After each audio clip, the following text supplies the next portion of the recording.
ಈಗಾಗಲೇ ಎಲ್ಲ ನಮ್ಮ ಕಾಂಗ್ರೆಸ್ ಪಕ್ಷದ ನಾಯಕರು ಎಲ್ಲರೂ ಹೇಳಿದ್ದಾರೆ.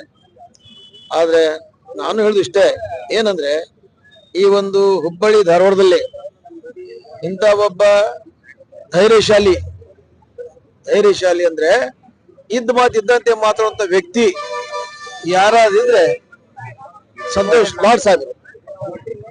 ಆ ಕಾರಣದಿಂದ ನಾವು ಅವರನ್ನ ಈಗ ಸೆಕೆಂಡ್ ಆಗ್ತಕ್ಕಂಥ ಇದ್ರೊಳಗರಿಗೆ ಸಚಿವ ಸ್ಥಾನ ಕೊಡಬೇಕು.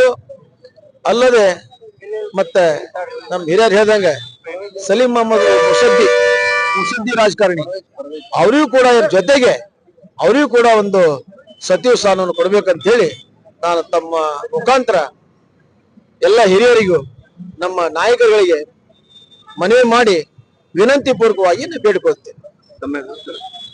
ಎಂ ಎ ಮೊಹಮ್ಮದ್ ರಫೀಕ್ ಚಳಮರದ ಮಾಜಿ ಸೈನಿಕ್ ಡಿಪಾರ್ಟ್ಮೆಂಟಿನ ರಾಜ್ಯ ಉಪಾಧ್ಯಕ್ಷ.